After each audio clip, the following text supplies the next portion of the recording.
How's it going, everybody? Today we're going to be taking a look at the Egyptian FN-49 or the SAFN, semi-auto FN. These are amazing, amazing rifles. A lot of people like to say it's like the battle rifle that missed World War II. And it was actually intended to serve, but once the Nazis took over and went after Belgium, it quickly stopped the startup of the production of these things, but that's just a little side fact. But these are amazing rifles. This is the predecessor to the FN FAL, which is one of the most well-known battle rifles of the Cold War, and this is its grandfather basically. But amazing, amazing rifles. They have a ton of features. They feel like a beast when you hold it. It's a high quality rifle.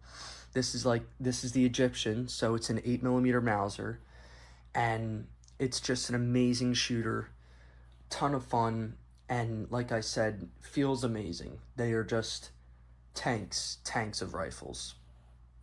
And the background of these would have saw service in the Suez Crisis or Suez Crisis. I'm not exactly sure on pronunciation, but they served Egypt there, and they served a little bit after, but it's kind of a rough timeline for these things because when Egypt, this was the second contract that the FN was bought for. Like, the first contract was bought by Venezuela in 1948, I believe, and then the Egyptians had the second contract. So there's just another cool thing to know, and this was the largest contract of any FN-49.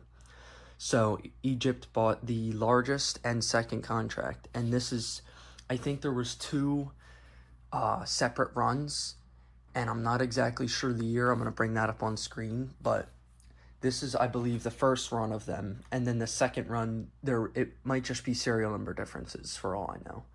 But anyway, I'll just go into the details, or actually I'll talk about the reason these kind of were very quickly not taken out of service, I guess you could say, because they're still amazing rifles, and they're definitely better than the one I'm going to mention.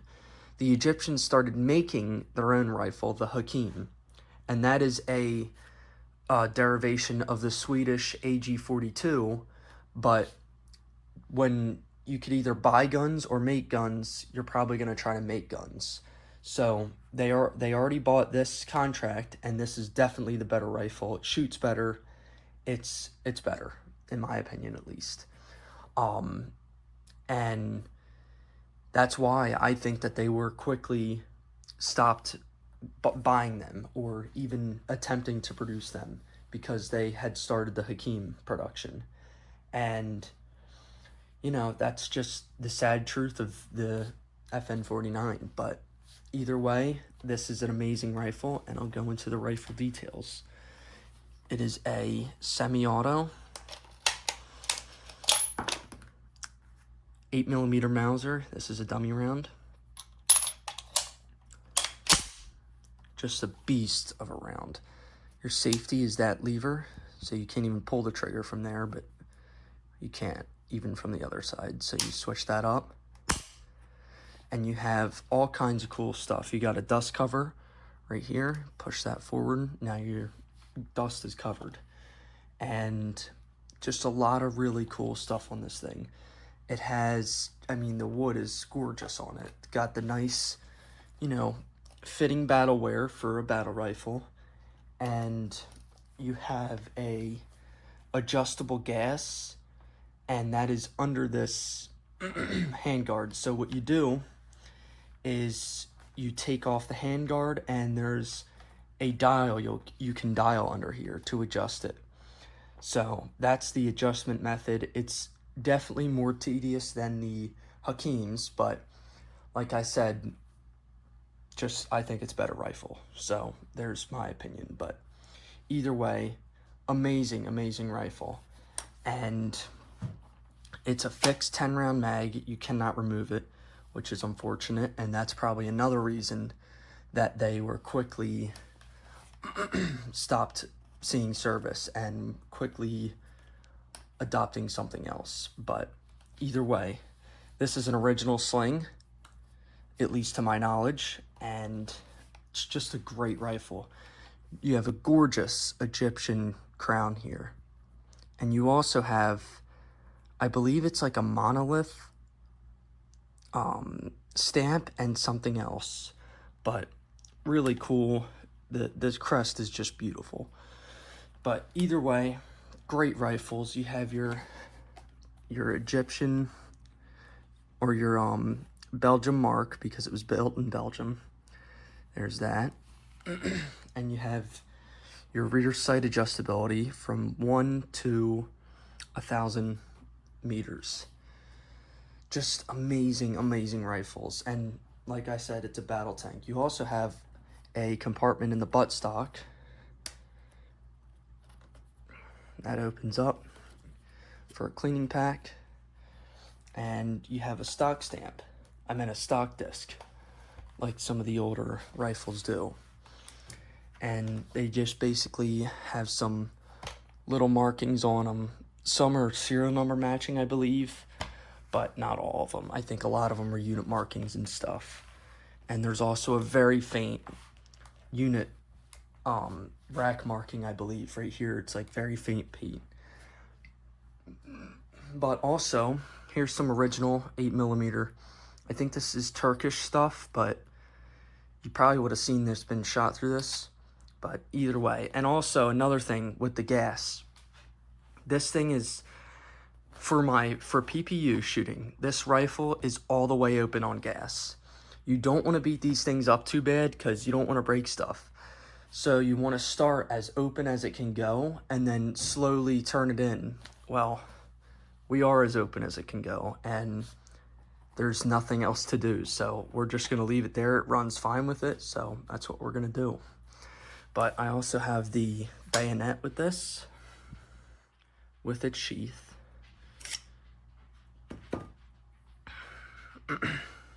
Gorgeous, gorgeous bayonet. And it is reasonably sharp compared to some others. It's also double-sided, which is also kind of interesting. But the bayonet mounts quite simply, and there's no weirdness there. It's just slides right on, just like that. And now it's mounted, and take this off. Oh, maybe it wasn't. There it is, locked in there time. And now it's mounted, and you can poke and stab with your Egyptian bayonet. There, it comes off that easy, no issues there, and it's just an amazing, amazing rifle. Definitely one of my favorite, I think one of the coolest battle rifles of all time. It just sucks they didn't see a wider scale adoption, even though there was a lot of contracts. They just didn't last long compared to some other rifles. But we're going to be shooting some PPU 8mm, and you can stripper clip feed these, but I just prefer not to be honest. But maybe in a future video I will. But just some standard PPU stuff. If you know me, you know I like PPU. It's my favorite ammo company out there. It does all things mauser, and I mean, hands down, my favorite. And it's usually the cheapest. But anyway, let's take it out to the range and blast some rounds through it. Here's a sight picture for you guys. This is definitely one of the hardest ones. It's a pinhole peep sight, but it's very, very nice for when you're shooting.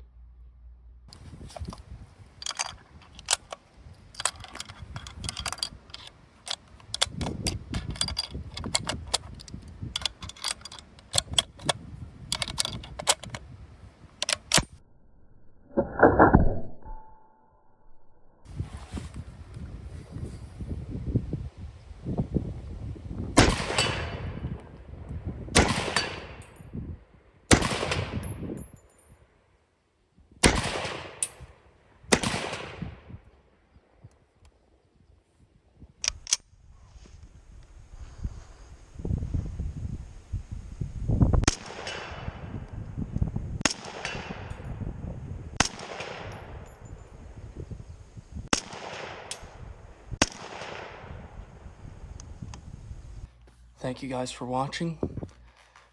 And if there's one takeaway from today's video, it's that the Egyptian FN 49 was an absolutely amazing battle rifle. Thank you guys.